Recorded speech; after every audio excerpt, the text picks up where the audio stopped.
Hello বন্ধুরা, আমি শেখ গর্নিল। এখন আমি করবো দ্য বয়েজ সিজন 4 এর রিভিউ। এই পার্টিকুলার সিজনটার ভালো দিক খারাপ দিক নিয়ে আলোচনা হবে আজকের এই ভিডিওতে। আমি জানি যারা দ্য বয়েজের অডিয়েন্স, যারা ফ্যান্স, তারা গল্প সম্পর্কে কিছুতেই কিছু জানতে চাইবে না।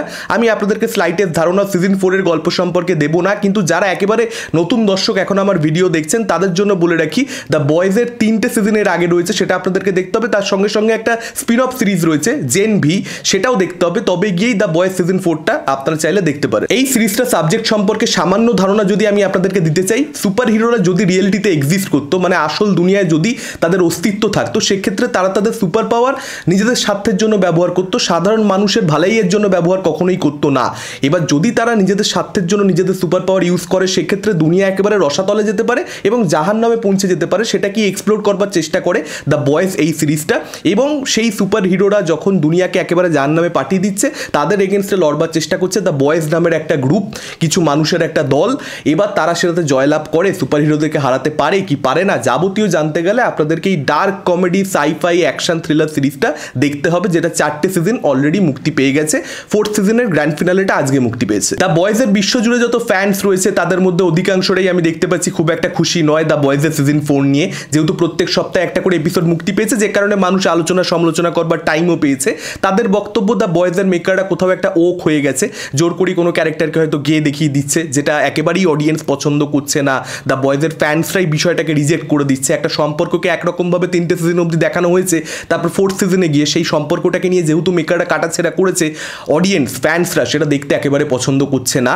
এখন আমার মতে এই ওক হয়ে গেছে, গে, লেসবিয়ান, হোয়াট এভার, সেগুলোর উপরে নির্ভর করে না যে একটা সিরিজ আসলে ভালো হয়েছে না খারাপ হয়েছে। আগের 3টে সিজনের যে স্ট্যান্ডার্ডটা, সেটা ম্যাচ করতে পেরেছে 4th সিজন নাকি পারেনি, সেটার বিচার্য বিষয়গুলো অন্য হওয়া উচিত। এখন যেগুলো আমার মতে বিচার্য বিষয়, সেই দিকগুলো থেকেও যদি আমি বিচার করে দেখি, আমি সত্যি বলছি দ্য বয়েজের সিজন 4 কিন্তু আগের 3টে সিজনের মতন হয়নি, এবং সেটার জন্য আমি প্রচণ্ড বেশি হতাশ। তার কারণ দ্য বয়েজের আমি একজন সত্যিকারের ফ্যান, মানে আমি ফ্যান শব্দটা খুব সহজে ব্যবহার করি না, কিন্তু দ্য বয়েজের 3টে সিজন, তার সঙ্গে সঙ্গে জেন ভি আমাকে প্রচণ্ড পরিমাণে খুশি করতে পেরেছে, প্রচণ্ড আনন্দ দিয়েছে। আমার টেস্টের সঙ্গে কোথাও একটা এই সিরিজগুলো ম্যাচ করে। সুপার হিরো জনরাতে এই যে নতুন একটা টেক, মানে সেটা জাস্ট দুর্দান্ত ছিল। আমি যখন প্রথমবারের জন্য দ্য বয়েজের সিজন 1 দেখি, আমি ছিটকে গেছিলাম যে ভাই এটা কি ভেবেছে, এটা কি বানিয়েছে, এক্সট্রাঅর্ডিনারি। মানে মার্ভেলের যে কোনো কন্টেন্ট দেখবার থেকে আমি দ্য বয়েজ দেখতে অনেক অনেক বেশি প্রেফার করি সব সময়। তার পরবর্তীতে সিজন 4টা আমাকে সত্যিকারের হতাশ করেছে, তার বিভিন্ন কারণ রয়েছে। আমি যদি একদম সংক্ষেপে বলি, প্রথম 3টে এপিসোডের মধ্যে সেভাবে কিছু হয় না। এপিসোড 4-5-এ কোথাও একটা জিনিসপত্র বেটার হতে শুরু করে, ভালো লাগতে শুরু করে, আবার এপিসোড 6টা সেরকমভাবে কিছু হয় না, এপিসোড 7টাও ঠিকঠাক বলবো আমি, এপিসোড 8টা আবার খুব ভালো পিকে যায়, ক্লাইম্যাক্সটা বেশ ভালো, লাস্ট এপিসোডটা ফিনালেটা সেটা ডেফিনেটলি ভালো। কিন্তু না, ওভারঅলে জিনিসটা কখনোই আগের 3টে সিজনের মতন এঙ্গেজিং নয়, ততটা বেশি মজাদার নয়। সব থেকে যেটা বড় সমস্যা, যেটা মূল সমস্যা, দ্য বয়েজের মেন ইউএসপি হচ্ছে ডার্ক কমেডি। ডার্ক কমেডিটা টেরিফিক হয়, এবং সেটা প্রত্যেক জায়গাতে, মানে 100টা জোক রয়েছে, 100টা পাঞ্চলাইন রয়েছে, 99টা আপনার জন্য ওয়ার্ক করবে, এতটাই সেটা ওয়েল রিটেন। কিন্তু সেই জিনিসটা খুব কম এপিসোডের মধ্যে আপনারা এবারে দেখতে পাবেন, খুব কম সিনের মধ্যে এবারে আপনারা দেখতে পাবেন। ডার্ক কমেডিটাকে মেকাররা যেন এবার রাখবার চেষ্টাই করেনি। যেখানে যেখানে রাখবার চেষ্টা করেছে, দর্শককে হাসাতে পেরেছে, কিন্তু সেটা হয়তো পুরো যে শোয়ের যে রানিং টাইম, সেটার মধ্যে হয়তো 5% স্ক্রিন টাইমে হবে, মানে জাস্ট 2-4টে সিনে, 6টা-7টা সিনে।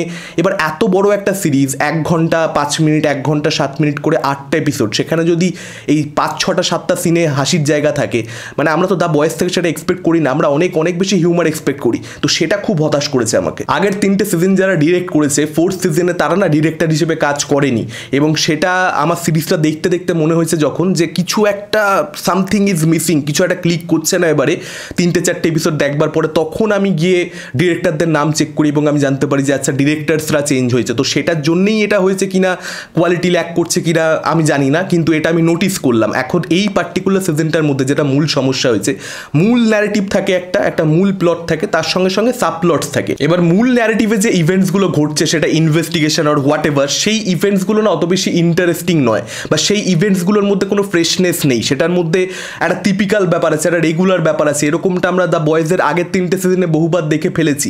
নতুনত্ব কিছু দিচ্ছে না, মানে আমরা এক্সপেক্ট করবো কি অডিয়েন্স হিসেবে, আমি অন্তত পক্ষে সেরকমটি এক্সপেক্ট করি যে সিজন 1-এর থেকে সিজন 2 এক লেভেল আপ যাবে, সিজন 2-এর থেকে সিজন 3 এক লেভেল আপ যাবে, যেটা কিন্তু দ্য বয়েজের সঙ্গে হয়েছে অ্যাকচুয়ালিতেই। কিন্তু সিজন 4-এ সেই এক লেভেল আপটা যায় না। যেটা দেখাচ্ছে একেবারে বাজে, একেবারে ট্র্যাশ বা প্রচন্ড বোরিং, না আমি সে কথা বলতে চাইছি না, কিন্তু দ্য বয়েজ যতটা এঙ্গেজিং, যতটা মজা দিতে পারে, ইনভেস্টিগেশনগুলো যতটা বেশি এন্টারটেনিং হয়, সেই জিনিসটা কিন্তু কোথাও একটা এই সিজনটার মধ্যে পার্টিকুলারলি হয়নি। এবং তার সঙ্গে সঙ্গে সাবপ্লটগুলো, মানে প্রত্যেকটা চরিত্রের নিজস্ব গল্প, যেগুলো কোথাও একটা মূল যে প্লটটা সেটার মধ্যে কানেক্টেড হয়ে যায়। এটাই তো আমরা ওয়েব সিরিজের মধ্যে দেখতে পাই, এটা যতটা ভালোভাবে হয় ওয়েব সিরিজ ততটাই ভালো হয়। সেই জিনিসটা কোথাও একটা এই পার্টিকুলার সিজনের মধ্যে হয়নি, যেটা আগের সিজনগুলোতে দুর্দান্তভাবে হতো। যতটা প্লট ড্রিভেন ততটাই বেশি ক্যারেক্টার ড্রিভেন, একটা ব্যালেন্স কিন্তু আগের 3টে সিজনে দ্য বয়েজের মেকাররা করতে পেরেছিল, যেটা তারা এবারে করতে পারেনি। এবারে ক্যারেক্টারগুলোর যে স্টোরিগুলো, মানে ফ্রেঞ্চি স্টোরিটা হোক কিংবা হিউইর বাবার যে দিকটা ঢোকানো হয়েছে, আমি স্পয়লার দিচ্ছি না, আপনারা সিরিজটা দেখলে বুঝতে পারবেন এই পার্টিকুলার সিজনটা, সেগুলোর না আসলে কিন্তু মূল ন্যারেটিভকে খুব ভালোভাবে যে সার্ভ করছে, খুব যে দরকার ছিল তা নয়। কোথাও একটা যেন মনে হয় যে আচ্ছা 8টা এপিসোডের করতে হতো, 1 ঘন্টা করে লেংথ করতে হতো, বড় করতেই হতো, সেই জন্য ওই দিকপত্রগুলোকে রাখা হয়েছে। সেই দিকপত্রগুলো রাখার জন্য কোথাও একটা জিনিসটা একটুখানি বোরিং হয়ে যায়, যখন বুঝতে পারি যে আচ্ছা ওগুলো আসলে না থাকলেও চলতো, গল্পে আর কোথাও ওগুলো ফিরে আসবে না। কারণ অপেক্ষা করতে থাকি প্রথম এপিসোডগুলোর দিকে যে আচ্ছা এগুলো কোনো না কোনোভাবে কানেক্টেড হবে পরে এসে, এগুলোর কোনো না কোনো দরকার থাকবে, ইম্পর্টেন্স থাকবে। সেই জিনিসটা যখন হয় না তখন হতাশ হই। এবার যদি কথা বলি এই সিজনটার ভালো দিক নিয়ে, দেখুন দ্য বয়েজের মধ্যে রক্তারক্তি, ভায়োলেন্স, ব্রুটালিটি, এই যে ব্যাপারটা থাকে সেটা কিন্তু এই পার্টিকুলার সিজন 4 এর মধ্যেও রয়েছে। সেটা দর্শককে মজা দিতে পারবে, মজা ইন দ্য সেন্স যেটা দর্শক আর কি এক্সপেক্ট করে দ্য বয়েজের থেকে, যে আচ্ছা এমন কিছু দৃশ্য থাকবে যেগুলো দেখে একেবারে ঘেন্না লেগে যাবে, যে ভাই এটা কি দেখালো, মানে এইভাবে দেখালো।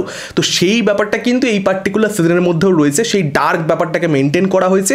এবং ক্লাইম্যাক্সটা, মানে যেখানে গিয়ে এই সিজনে গল্পটা শেষ হচ্ছে, তার পরবর্তীতে কিন্তু মাল্টিপল পসিবিলিটিস অডিয়েন্সের সামনে খুলে যাচ্ছে। তারা ডিবেট করতে পারবে যে আচ্ছা কোন ক্যারেক্টার এর পরবর্তীতে কি করবে, সিজন 5-এ কি হতে চলেছে। অর্থাৎ গোটা সিজনটা দেখতে দেখতে আপনি এটাই ফিল করবেন যে আগের 3টে সিজনের মতন তো সত্যিকারের হয়নি, কিন্তু লাস্ট আস্তে আস্তে মানে শেষ হতে হতে এমন কিছু বয়েস দিয়ে যাচ্ছে সিজন 4 এর মধ্যে, যেটা কিন্তু অডিয়েন্সকে সিজন 5 দেখবার জন্য আবার কোথাও একটা এক্সাইটেড করে তুলবে। সেটা একদম 100% শিওর, সেটা আমাদের প্রত্যেকের ক্ষেত্রে হতে চলেছে। এবং জেন ভি এর সঙ্গে যে কানেকশনটা, এটা কোথাও একটা খারাপ দিক হিসেবেই গণ্য করা যেতে পারে। জেন ভি সিরিজটা, এই যে স্পিন অফটা, দর্শক হিসেবে আপনি কি আশা করবেন যে সিজন 4 এর মধ্যেই সেটার মধ্যে একটা ডিপ কানেকশন আমরা দেখতে পাবো, জেন ভি এর কিছু ক্যারেক্টার্স আসবে, কিছু ক্রস কানেকশনস হবে, সেই ব্যাপারগুলো না যেটা মার্ভেল খুব ভালোভাবে নিজেদের কন্টেন্টে করে দেখাতে পারে, সেটা কিন্তু কোথাও একটা বয়েজের ক্ষেত্রে হয়নি এখনো অবধি, সিজন 4 এর মধ্যে হয়নি। ডেফিনেটলি কিছু ক্যারেক্টার্স এসেছে, কিছু কানেকশনস রয়েছে, একটা ভাইরাস এক্সেট্রা এক্সেট্রা, আপনারা জানেন যারা জেন ভি দেখেছেন। তো সেই বিষয়টা মানে আলাদা করে তার জন্য জেন ভি এর মতন একটা বড় সিরিজ, মানে সেটা না থাকলেও দ্য বয়েজের সিজন 4 এর রানিং টাইমটাকে একটু বাড়িয়ে দিলেও খুব একটা বেশি অসুবিধা কিছু হতো না। তো সেটাকে করা হবে সিজন 5-এ, সেটারই হিন্টস কোথাও একটা ক্লাইম্যাক্সে দিয়ে চলে যায় এই পার্টিকুলার সিজনটা, যে জেন ভি এর কানেকশনস আসবে, খুব ডিপলি আসবে, কিন্তু সেটা সিজন 5-এ, সেটা সিজন 4 এর মধ্যেই হবে। আমার মতো যারা আশা করছিলেন তারা কোথাও একটা আমার মতোই হতাশ হবেন। এবং এখানে টেকনিক্যালি জিনিসপত্র সুপার, সেটা তো আগের 3টে সিজনেও ছিল, বাজেট রয়েছে তাদের কাছে, সিজন 4-এও সেটা যে হবে সেটাই কাম্য।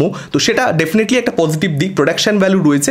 এবং অ্যান্টনি স্টার হোমল্যান্ডারের ভূমিকাতে যে অভিনয় করে, তার পারফরমেন্স আমি একটা জিনিস লক্ষ্য করলাম, মানে সিজন 1-এর থেকে বেটার হয়েছে সিজন 2-তে, সিজন 2-এর থেকে বেটার হয়েছে সিজন 3-তে, তার থেকেও বেটার হয়ে গেছে সিজন 4-এ।